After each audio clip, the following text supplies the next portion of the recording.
اس حصے میں آپ سنیں گے سیدنا داؤد علیہ السلام کا نام و نسب اور حلیہ مبارک، سیدنا داؤد علیہ السلام پر انعامات ربانی کی بارش، دو بھائیوں کا جھگڑا اور سیدنا داؤد علیہ السلام کا فیصلہ، ہاتھ سے کام کرنے کی فضیلت اور بادشاہت کے باوجود سیدنا داؤد علیہ السلام کا ہاتھ سے کام کرنا، سیدنا داؤد علیہ السلام کی عمر اور وفات کا تذکرہ، سیدنا سلیمان علیہ السلام کا سیدنا داؤد علیہ السلام کا جانشین بننا، ہوا اور جنات پر سیدنا سلیمان علیہ السلام کی حکمرانی، سیدنا سلیمان علیہ السلام کے شاہکار فیصلے، ہدہد کی غیر حاضری اور ملکہ بلقیس کا واقعہ، جنات کے ذریعے بیت المقدس کی تعمیر اور بیت المقدس کی فضیلت، سیدنا سلیمان علیہ السلام کی وفات اور مسئلہ علم غیب کی وضاحت۔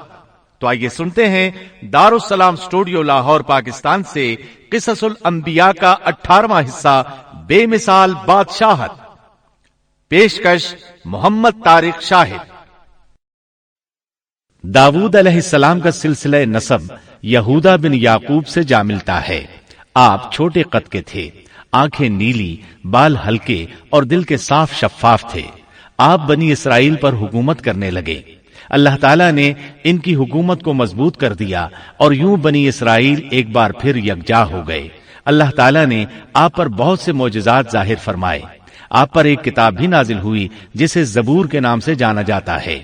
اللہ تعالیٰ سورۃ النساء آیت 163 میں فرماتے ہیں، وَآتَيْنَا دَاوُودَ زَبُورًا، ہم نے داؤد کو زبور عطا فرمائی۔ آپ تمام انسانوں سے زیادہ خوبصورت آواز والے تھے۔ صحیح بخاری کی ایک حدیث میں ہے کہ ایک مرتبہ رسول اللہ صلی اللہ علیہ وسلم نے ابو موسیٰ اشعری رضی اللہ عنہ کو قرآن مجید کی تلاوت کرتے سنا۔ ان کی آواز بہت خوبصورت تھی۔ آپ ان کی قرات توجہ سے سننے لگے، پھر آپ نے فرمایا، یا ابا موسیٰ لقد اوتیت مزمارا من مزامیر آل داود، اے ابو موسیٰ، تجھے داؤد علیہ السلام جیسی بہترین آواز عطا کی گئی ہے۔ اللہ تعالیٰ نے آپ کی آواز کو بھی ایک معجزہ بنا دیا، اور وہ ایسے کہ جب داؤد علیہ السلام زبور کی تلاوت کرتے تو پہاڑ اس کو سن کر آپ کے ساتھ تسبیح شروع کر دیتے، اور جب پرندے یہ آواز سنتے تو ان کے پاس آ کر اپنی گردنیں جھکا کر بیٹھ جاتے اور تسبیح میں ان کے ساتھ شامل ہو جاتے، اپنی جگہ سے حرکت بھی نہ کرتے۔ اللہ تعالی سورہ سبا آیت 10 میں فرماتے ہیں، یا جبال اوبی معه والطیر، اے پہاڑوں، اس کے ساتھ رغبت سے تسبیح پڑھا کرو، اور پرندوں کو بھی یہی حکم ہے۔ خود داؤد علیہ السلام کے بارے میں اللہ تعالیٰ کا فرمان ہے، واذکر عبدنا داود ذا الأید انه اواب، اور ہمارے بندے داؤد کو یاد کریں جو بڑی قوت والا تھا، یقیناً وہ بہت رجوع کرنے والا تھا۔ اسی طرح اللہ تعالیٰ سورۃ الانبیاء آیت 79 میں فرماتے ہیں، وَسَخَّرْنَا مَعَ دَاوُودَ الْجِبَالَ يُسَبِّحْنَ وَالطَّيْرَ وَكُنَّا فَاعِلِينَ، اور ہم نے پہاڑ کو داؤد کے تابع کر دیا جو تسبیح کرتے تھے، اور پرندوں کو بھی، اور ہم ہی یہ سب کچھ کرنے والے تھے۔ اسی طرح سورہ سعد آیت 18 اور 19 میں اللہ تعالیٰ فرماتے ہیں، إِنَّا سَخَّرْنَا الْجِبَالَ مَعَهُ يُسَبِّحْنَ بِالْعَشِيِّ وَالْإِشْرَاقِ وَالطَّيْرَ مَحْشُورَةً كُلٌّ لَهُ أَوَّابٌ، یقیناً ہم نے پہاڑوں کو اس کے تابع کر رکھا تھا کہ اس کے ساتھ شام کو اور صبح کو تسبیح خوانی کریں، اور پرندے بھی سب کے سب ان کے تابع رہتے تھے۔ یہ داؤد علیہ السلام کے معجزات تھے۔ اللہ تعالیٰ نے اور بھی کئی معجزات سے انہیں نوازا تھا۔ اللہ نے آپ کے لیے لوہے کو نرم فرما دیا تھا۔ آپ لوہے سے اس طرح چیزیں بنا لیتے تھے جس طرح لوگ گارے اور مٹی سے بنا لیتے ہیں۔ آپ لوہے سے زرہیں بناتے تھے۔ نوح علیہ السلام سے پہلے بھی زرہیں ہوتی تھیں، لیکن وہ تختیوں کی مانند ہوتی تھیں. ان کو سینے اور کمر کی طرف لٹکا لیا جاتا تھا، لیکن ان کا بوجھ بہت ہوتا تھا. آپ نے لوہے کی کڑیاں اور دائرے بنا کر ان کو خاص انداز میں جوڑ جوڑ کر زرہیں تیار کیں. یہ بہت ہلکا لباس تھا اور پورے جسم کو دشمن کے وار سے محفوظ رکھتا تھا. اللہ تعالیٰ سورہ سبا آیت 10 اور 11 میں فرماتے ہیں، وَأَلَنَّا لَهُ الْحَدِيدَ أَنِ اعْمَلْ سَابِغَاتٍ وَقَدِّرْ فِي السَّرْدِ وَاعْمَلُوا صَالِحًا إِنِّي بِمَا تَعْمَلُونَ بَصِيرٌ. اور ہم نے اس کے لیے لوہا نرم کر دیا کہ تو پوری پوری زرہیں بنا اور جوڑوں میں اندازہ رکھ. تم سب نیک کام کیا کرو، یقین مانو کہ میں تمہارے اعمال دیکھ رہا ہوں. ان آیات میں اللہ تعالیٰ فرماتے ہیں کہ داؤد علیہ السلام کو ہم نے حکم دیا کہ زرہیں لوگوں کے لیے نہایت موزوں ہونی چاہیے. ان کی کڑیوں کو بڑے مناسب انداز میں جوڑنا، نہ اس قدر موٹی ہوں کہ ان کا وزن بڑھ جائے، نہ اس قدر پتلی کہ جلد کٹ جائیں اور اپنا مقصد پورا نہ کر سکیں. اسی طرح اللہ تعالیٰ سورۃ الانبیاء آیت 80 میں فرماتے ہیں، وَعَلَّمْنَاهُ صَنْعَةَ لَبُوسٍ لَكُمْ لِتُحْصِنَكُمْ مِنْ بَأْسِكُمْ فَهَلْ أَنْتُمْ شَاكِرُونَ. اور ہم نے اسے تمہارے لیے لباس بنانے کی کاریگری سکھائی تاکہ لڑائی کے ضرر سے تمہارا بچاؤ ہو سکے. کیا اب تم شکر گزار بنو گے؟ بہرحال اس صنعت کے موجد داؤد علیہ السلام ہیں. اللہ تعالیٰ نے آپ کی حکومت کو خوب مضبوط کیا، آپ کو زبردست فضائل اور معجزات سے مالا مال کیا. اللہ تعالیٰ سورۃ صاد آیت 20 میں فرماتے ہیں، وَشَدَدْنَا مُلْكَهُ وَآتَيْنَاهُ الْحِكْمَةَ وَفَصْلَ الْخِطَابِ. اور ہم نے اس کی سلطنت کو مضبوط کر دیا تھا اور اسے حکمت دی تھی اور بات کا فیصلہ سمجھا دیا تھا. آپ لوگوں کے درمیان نہایت عادلانہ فیصلے فرماتے تھے. آپ نبی بھی تھے، بادشاہ بھی اور قاضی بھی. آپ کی حکومت کے متعلق کئی احکامات نازل ہوئے. ان میں سے قرآن مجید میں ایک حکم عجیب انداز سے آیا ہے. ہوا یوں کہ آپ نے عبادت اور عدالت کے لیے اوقات مقرر کر رکھے تھے. عبادت کے لیے ایک جگہ بنوا رکھی تھی. دن میں فیصلے کرتے، رات کو عبادت. جب عبادت کرتے تو کسی کو ان کے پاس آنے کی اجازت نہیں تھی. ایک روز ایسا ہوا کہ 2 آدمی بغیر اجازت اندر آ گئے. دروازہ بند تھا لیکن وہ دیوار پھاند کر اندر آ گئے. آپ ڈر گئے کہ کہیں حملہ آور نہ ہو. اللہ تعالیٰ سورۃ صاد آیت 21 اور 22 میں فرماتے ہیں، وَهَلْ أَتَاكَ نَبَأُ الْخَصْمِ إِذْ تَسَوَّرُوا الْمِحْرَابَ إِذْ دَخَلُوا عَلَى دَاوُودَ فَفَزِعَ مِنْهُمْ قَالُوا لَا تَخَفْ خَصْمَانِ بَغَى بَعْضُنَا عَلَى بَعْضٍ فَاحْكُم بَيْنَنَا بِالْحَقِّ وَلَا تُشْطِطْ وَاهْدِنَا إِلَى سَوَاءِ الصِّرَاطِ. اور کیا تجھے جھگڑا کرنے والوں کی بھی خبر ملی جبکہ وہ دیوار پھاند کر محراب میں آ گئے؟ جب یہ داؤد کے پاس پہنچے تو وہ ان سے ڈر گئے. وہ کہنے لگے، خوف نہ کیجیے، ہم مقدمہ کے 2 فریق ہیں. ہم میں سے ایک نے دوسرے پر زیادتی کی ہے، لہٰذا آپ ہمارے درمیان حق کے ساتھ فیصلہ کر دیجئے اور ناانصافی نہ کیجیے اور ہمیں سیدھی راہ بتا دیجئے. داؤد علیہ السلام نے فرمایا، بتاؤ تمہارا کیا مسئلہ ہے؟ ان میں سے ایک نے کہا، إن هذا أخي له 99 نعجة ولي نعجة واحدة فقال أكفلنيها وعزني في الخطاب. یہ میرا بھائی ہے، اس کے پاس 99 دمبیاں ہیں اور میرے پاس ایک ہی دمبی ہے، لیکن یہ مجھ سے کہہ رہا ہے کہ اپنی یہ ایک بھی مجھے دے دے اور مجھ پر بات میں بڑی سختی برتتا ہے. اس آیت کی تفسیر میں ہے کہ ایک دمبی والے بھائی نے کہا، یہ میرا بھائی بہت چالاک ہے، برے طریقے سے بات کرتا ہے. کہتا ہے کہ میری دمبیاں چرنے جاتی ہیں تو اس اپنی ایک دمبی کو بھی ان کے ساتھ بھیج دیا کرو. جب میری دمبی اس کی دمبیوں کے ساتھ آنے جانے لگ گئی تو اب یہ کہتا ہے کہ یہ بھی میری ہے. اب میں خالی ہاتھ ہوں. اس طرح میں اس کے ظلم کا نشانہ بن چکا ہوں. داؤد علیہ السلام نے فوراً کہا، قال لقد ظلمك بسؤال نعجتك إلى نعاجه وَإِنَّ كَثِيرًا مِنَ الْخُلَطَاءِ لَيَبْغِي بَعْضُهُمْ عَلَى بَعْضٍ إِلَّا الَّذِينَ آمَنُوا وَعَمِلُوا الصَّالِحَاتِ وَقَلِيلٌ مَا هُمْ۔ اس کا اپنی دمبیوں کے ساتھ تیری ایک دمبی ملا لینے کا سوال واقعی تیرے اوپر ایک ظلم ہے، اور اکثر حصے دار اور شریک ایسے ہی ہوتے ہیں کہ ایک دوسرے پر ظلم کرتے ہیں، سوائے ان لوگوں کے جو ایمان لائے اور جنہوں نے نیک عمل کیے، اور ایسے لوگ بہت ہی کم ہیں۔ داؤد علیہ السلام نے دوسرے بھائی کی بات سنے بغیر ہی اسے ظالم ٹھہرا دیا۔ آپ کا فیصلہ سنتے ہی دوسرا بول اٹھا، آپ نے میری بات تو سنی ہی نہیں اور فیصلہ دے دیا، پہلے آپ میری بات تو سنتے۔ داؤد علیہ السلام فوراً بھانپ گئے کہ ان سے غلطی ہوئی ہے اور سمجھ گئے کہ یہ اللہ تعالیٰ کی طرف سے آزمائش ہے۔ آپ نے فوراً توبہ کی، اللہ کی طرف رجوع کیا اور استغفار کرنے لگے۔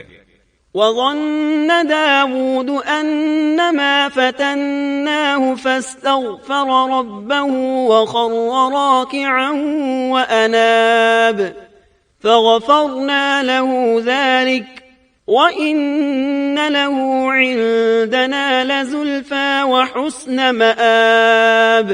اور داؤد سمجھ گئے کہ ہم نے انہیں آزمایا ہے، پھر تو اپنے رب سے استغفار کرنے لگے اور عاجزی کرتے ہوئے سجدے میں گر پڑے اور پوری طرح رجوع کیا، پس ہم نے بھی ان کا وہ قصور معاف کر دیا، یقیناً وہ ہمارے نزدیک بڑے مرتبے والے اور بہت اچھے ٹھکانے والے ہیں۔ اس کے بعد اللہ تعالیٰ سورۃ صاد آیت 26 میں فرماتے ہیں، یا داود انا جعلناك خلیفة فی الارض فاحكم بين الناس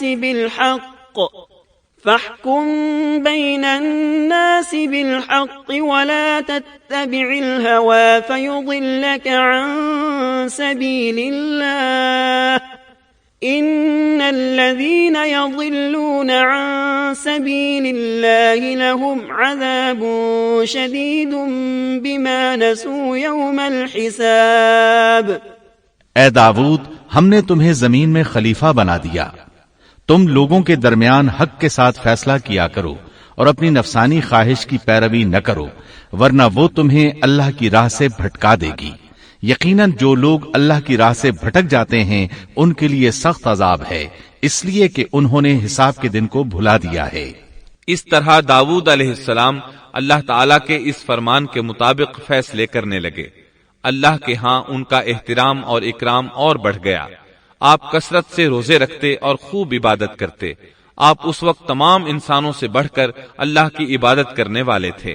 امام بخاری نے ایک حدیث نقل کی ہے جس کے الفاظ کچھ اس طرح ہیں، احب الصلاة الى اللہ صلاة داود واحب الصيام الى اللہ صيام داود وكان ينام نصف الليل ويقوم ثلثه وينام سدسه وكان يصوم يوما ويفطر يوما ولا يفر اذا لاقى۔ اللہ تعالیٰ کے نزدیک سب سے محبوب نماز داؤد علیہ السلام کی نماز ہے، اور اللہ تعالیٰ کی طرف سب سے محبوب روزہ داؤد علیہ السلام کا روزہ ہے۔ وہ رات کا آدھا حصہ نیند فرماتے، اس کے بعد تہائی رات قیام کرتے اور رات کے چھٹے حصے میں سو جاتے تھے۔ ایک دن روزہ رکھتے اور ایک دن روزہ چھوڑ دیتے تھے۔ لڑائی میں جب دشمن سے مقابلہ ہوتا تو بھاگتے نہیں تھے۔ اس حدیث میں نفل نماز یعنی نماز تہجد اور نفلی روزے کا ذکر ہوا ہے۔ بہرحال یہ وہ صفات ہیں جو داؤد علیہ السلام کے بارے میں حدیث رسول میں آئی ہیں۔ اللہ تعالیٰ نے سورہ سبا آیت 13 میں ان کی تعریف کرتے ہوئے ان کی آل کو اللہ کا شکر ادا کرنے کا حکم دیا۔ اعملوا آل داود شکرا، اے آل داود اس انعام کے شکریہ میں نیک عمل کرو۔ داؤد علیہ السلام کی ایک صفت یہ تھی کہ آپ بہت شکر گزار تھے، اور ایسے لوگ کم ہی ہوتے ہیں، جیسا کہ سورہ سبا آیت 13 میں اللہ تعالیٰ فرماتے ہیں، وَقَلِيلٌ مِّنْ عِبَادِيَ الشَّكُورُ، اور میرے بندوں میں سے شکر گزار بندے کم ہی ہوتے ہیں۔ داؤد علیہ السلام میں جیسے دیگر بہت سی خوبیاں تھیں، وہاں ایک بہت عظیم خوبی یہ بھی تھی کہ وہ ایک بادشاہ ہونے کے باوجود ایک درہم بھی سلطنت کے بیت المال سے نہیں لیتے تھے، اپنا اور اپنے اہل و عیال کا بوجھ خود اٹھاتے تھے اور اپنی محنت اور ہاتھ کی کمائی سے حلال روزی حاصل کر کے اپنے اہل و عیال کو کھلاتے تھے۔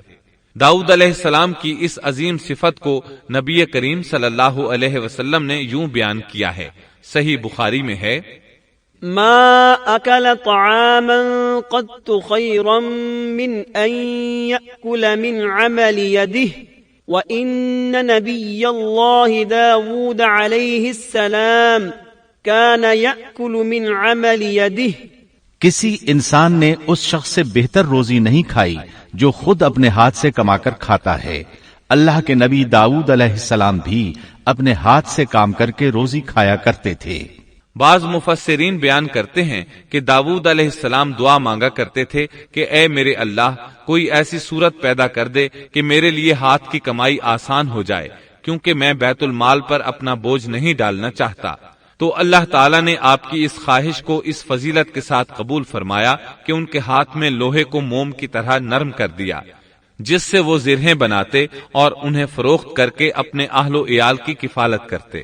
داؤد علیہ السلام نے کتنی عمر مبارک پائی، اس میں اختلاف ہے، چنانچہ اس کے متعلق مورخین کے اقوال کے علاوہ کوئی مستند بات نہیں ملتی۔ عبداللہ بن عباس رضی اللہ عنہما فرماتے ہیں کہ داؤد علیہ السلام کی وفات ہفتے کے دن اچانک ہوئی۔ وہ ہفتے کے دن مقررہ عبادت میں مشغول تھے اور پرندے قطارے باندھے ان پر سایہ فگن تھے کہ اچانک اس حالت میں ان کا انتقال ہو گیا۔ اس کے بعد آپ کے فرزند ارجمند نے امور سلطنت کو سنبھال لیا۔ یہ سلیمان علیہ السلام تھے۔ اللہ تعالیٰ نے آپ کو بہت سی خوبیاں اور معجزات عطا فرمائے۔ سورۃ النمل آیت 16 میں ہے، وورث سليمان داود وقال يا أيها الناس علمنا منطق الطير وأوتينا من كل شيء إن هذا لهو الفضل المبين۔ اور داؤد کے وارث سلیمان ہوئے، کہنے لگے لوگو، ہمیں پرندوں کی بولی سکھلائی گئی ہے اور ہم سب کچھ دیے گئے ہیں، بے شک یہ بالکل کھلا ہوا فضل الہی ہے۔ یہاں وراثت سے مراد مال نہیں بلکہ بادشاہت اور نبوت مراد ہے۔ اللہ تعالیٰ نے انہیں ایسا بادشاہ بنایا کہ ساری دنیا میں ان جیسا کوئی نہیں ہوا، آپ سے بڑھ کر بادشاہت بھی کسی کی نہ ہو سکی، کیونکہ خود سلیمان علیہ السلام نے یہ دعا کی تھی کہ الہی مجھے ایسی سلطنت عطا فرما کہ جو میرے بعد اور کسی کے شایان شان نہ ہو۔ قال رب هب لي ملكا لا ينبغي لأحد من بعدي إنك أنت الوهاب فسخرنا له الريح تجري بأمره رخاء حيث أصاب والشياطين كل بناء